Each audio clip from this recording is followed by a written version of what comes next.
The morning light stretched lazily across the small apartment, filtering through curtains that had seen better years. It landed gently on Darlene, who stood in front of the mirror with an unusual level of attention to detail. She adjusted the collar of her blouse, tilted her head slightly, and then leaned closer as if searching for something deeper than a reflection. From the doorway, Becky leaned against the frame with a smirk that had been perfected over years of sisterhood. "Well, look at you," she said, her voice carrying both amusement and suspicion. "All dressed up. You going to court?" Darlene did not turn around immediately. Instead, she carefully applied a final touch of lipstick, pressed her lips together, and finally faced her sister. "Unlike you," she replied calmly. "Some people get dressed up for reasons other than trying to beat a shoplifting charge." Becky raised her eyebrows, clearly entertained. "That hurt," she said, placing a hand dramatically over her chest. "But not as much as those shoes are going to hurt your feet." Darlene glanced down at the shoes, shifting her weight slightly. "The saleswoman said I could walk around in them," she said defensively. "I wanted to see how they felt on the sidewalk." Becky let out a short laugh. "You're a criminal," she declared. "A fashion criminal." Darlene rolled her eyes, but there was a faint smile at the corner of her lips. "I'm just trying to look nice for work," she said. "That's all." Becky stepped further into the room, studying her sister more closely. "That is so cute," she said.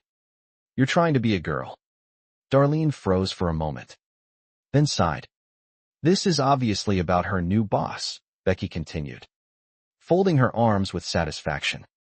Darlene turned sharply. "You have a crush on your boss?" Becky pressed. "No," Darlene replied quickly. "I'm just trying to be a professional." Becky nodded slowly, unconvinced. "Of course," she said. "Professional. That explains the makeup." Darlene exhaled, already tired of the conversation. "All I did was put on a little makeup," she said. Becky tilted her head. "I heard the blow dryer," she added. Darlene did not miss a beat. "I was blowing dust out of the smoke alarms." Becky burst into laughter. "Nice try," she said. "They're all here." The two stood in silence for a brief moment before Becky wandered toward the table, where a stack of newspapers sat. She flipped one open and studied the page filled with mugshots. "Do you ever worry," she said casually, "that some of these people might be innocent?" Darlene shrugged, grabbing her bag. "People can think whatever they want," she said. "We're just reporting, not passing judgment." Becky glanced at the title of the paper. "The paper is literally called Lock Them Up," she pointed out. "It feels a little judgy." Darlene smirked despite herself. Becky's eyes lingered on one particular photo. "This one's kind of hot," she said. "Let's put her on the front page."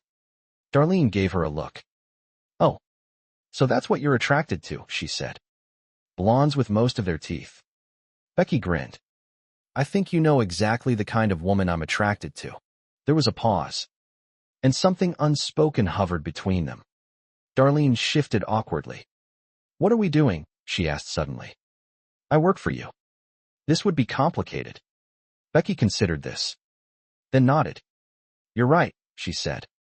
"And as your employer, I cannot have you feel uncomfortable or pressured in any way." Darlene raised an eyebrow. "So you're going to have to make a move on me," Becky finished. Darlene stared at her. "Do I look like a woman with most of her sanity?" she asked. Becky shrugged. "Just do what feels right." Darlene sighed and sat down at her desk. "I'm going to pretend to work and hope for the best," she muttered. A moment later, Becky leaned closer. "You've got a Fuji apple sticker on your ass," she said. Darlene froze. "I believe it's golden delicious," she replied without turning around. The silence that followed was thick with awkwardness. "Can we just go back to work?" Darlene asked. "Yes," Becky said quickly. "This is getting too awkward." Another pause. "Can I borrow your stapler?" Darlene asked. Becky nodded. "Sure." And just like that, they returned to pretending everything was normal. Later that day, the Connor house was filled with the sound of children arguing over Christmas lists. "I'm done with my list," Mark announced proudly. We made our Christmas list for you. Grandpa Dan, Mary added. Dan looked at the papers with a mixture of dread and affection. These are just suggestions, he said. Don't get your hopes up. The children stared at him. You're getting underwear and a popcorn tin from the drugstore, he continued. Mary's face fell. So we're not getting anything we want, she asked. Dan sighed. You really break my heart when you put it like that, he said. But no. Mary crossed her arms.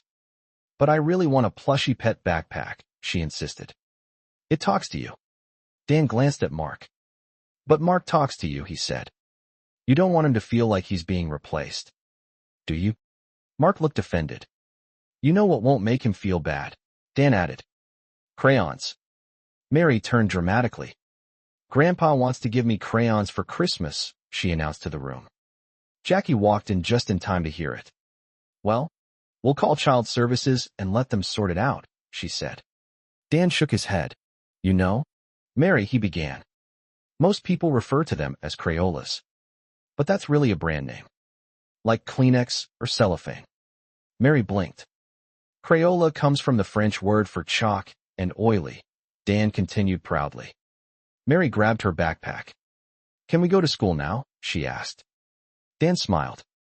I see I've awakened your educational curiosity. For heaven's sake. Let her go, Jackie said, pushing Mary toward the door.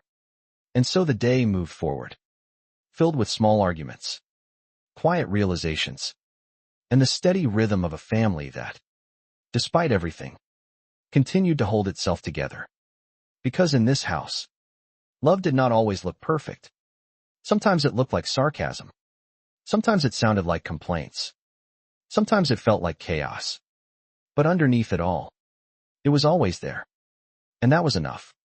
The morning light in Lanford always had a way of sneaking into rooms like it had something to prove, slipping through thin curtains, bouncing off chipped furniture, and settling into corners where yesterday's conversations still lingered. On this particular morning, the apartment felt different, charged with a quiet kind of anticipation that no one had agreed to acknowledge out loud. Darlene stood in front of the mirror longer than usual, which in itself was enough to trigger suspicion from anyone who knew her. She adjusted the collar of her shirt, then stepped back, then leaned in again. A small amount of makeup rested lightly on her face, applied with the careful indifference of someone pretending not to care. From the doorway, Becky leaned against the frame, arms crossed, eyes narrowed with theatrical curiosity. She watched for a moment before speaking. Well, she said, letting the words stretch. Look at you. All dressed up. You going to court? Darlene did not turn immediately. Unlike you, she replied calmly. People get dressed up for other reasons than trying to beat a shoplifting charge. Becky smirked, stepping into the room. That was one time. 3 times, Darlene corrected, still studying her reflection. Becky's gaze dropped to Darlene's shoes. New. The saleswoman said I could walk around in them. In the store, Becky said. I wanted to see how they felt on the sidewalk. Becky laughed.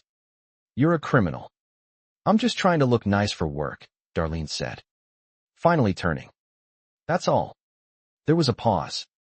Becky tilted her head, studying her sister with exaggerated softness. That is so cute. You're trying to be a girl. Darlene rolled her eyes. This is obviously about my new boss. Right? That's what you're thinking. You have a crush on your boss? Becky asked immediately. No. I'm trying to be a professional. You put on makeup. I always put on makeup. You used the blow dryer. Darlene hesitated for a fraction of a second. I was blowing dust out of the smoke alarms. Becky grinned. Nice try. They're all here. Darlene grabbed her bag. I'm leaving. Good, Becky said. Before you fall in love and ruin your life. Darlene paused at the door, then shrugged. Statistically, that's always a possibility. She stepped out, leaving Becky alone with her grin slowly fading into something softer, something almost protective. The office was not glamorous. It never pretended to be. The walls were lined with pinned photographs, headlines in bold fonts, and the faint smell of burnt coffee that no one had the energy to replace. The publication itself had a reputation, not entirely flattering, but undeniably successful in its own way. Darlene took her seat, trying to ignore the subtle awareness of Ben across the room. He stood near the board, flipping through photographs with a practiced eye. "Do you ever worry," she asked after a moment, "that some of the people in these mug shots might be innocent?" Ben did not look up. "People can think whatever they want. We're just reporting, not passing judgment. The paper is called Lock Him Up. It's catchy. It's judgmental." He picked up a photograph and studied it. "This one's kind of hot. Let's put her on the front page." Darlene leaned back. "So that's what you're attracted to? Blondes with most of their teeth." Ben glanced at her, a hint of amusement in his expression. "I think you know exactly the kind of woman I'm attracted to." There was a brief silence. Something shifted. Subtle but undeniable. Darlene cleared her throat. "What are we doing?" "I work for you," she added quickly. "This would be complicated." Ben nodded slowly. "You're right. And as your employer, I cannot have you feel uncomfortable or pressured in any way." Darlene blinked. "Okay. So you're going to have to make a move on me." She stared at him. "Do I look like a woman who does that?"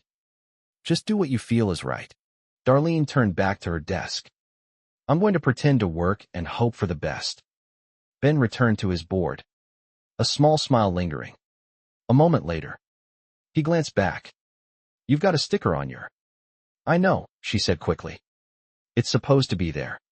"What kind of apple is it?" "Golden delicious. Looks like Fuji." "Can we just go back to work?" she said. "Yes," he replied. "This is getting too awkward." "Agreed." A beat passed.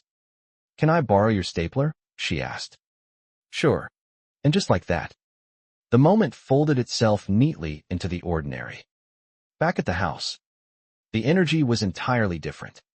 The living room buzzed with overlapping conversations, laughter, and the faint chaos of a family that had long ago stopped trying to appear organized. Dan sat in his chair, holding a handwritten list with the careful skepticism of a man who knew better than to trust anything labeled as a suggestion. "I'm done with my list," one of the kids announced proudly. "We made our Christmas list for you." "Grandpa Dan," another added. Dan nodded slowly. "They're just suggestions." "Don't get your hopes up," he continued. "You're getting underwear and a popcorn tin from the drugstore. So we're not getting anything we want," came the immediate reply. Dan sighed. "You really break my heart when you put it like that." "But no. I really want a plushy pet backpack," one said. "It talks to you." "Mark talks to you," Dan pointed out. "You don't want him to feel replaced." There was a pause. "You know what won't make him feel bad," Dan added. "Crayons." A voice from the doorway chimed in. "Grandpa wants to give me crayons for Christmas." "We'll call child services," Becky said dryly, "and let them sort it out." Dan shook his head. "You know, most people refer to them as Crayolas. But that's actually a brand name." No one responded. "It comes from French," he continued anyway. "Clay meaning chalk." And, "Can we go to school now?" someone interrupted. Dan looked around. "I see I've awakened the educational curiosity in all of you." "For God's sake," Becky muttered. "Let them go." The day continued in its usual rhythm. Small moments stacking quietly on top of one another, each one carrying its own weight, its own humor, its own gentle lesson. That evening, Darlene stood outside Ben's apartment, adjusting her jacket in a way that mirrored her earlier hesitation. When the door opened, he smiled. "You're right on time," he said. "You look beautiful." "I already slept with you," she replied. "Let's just be cool."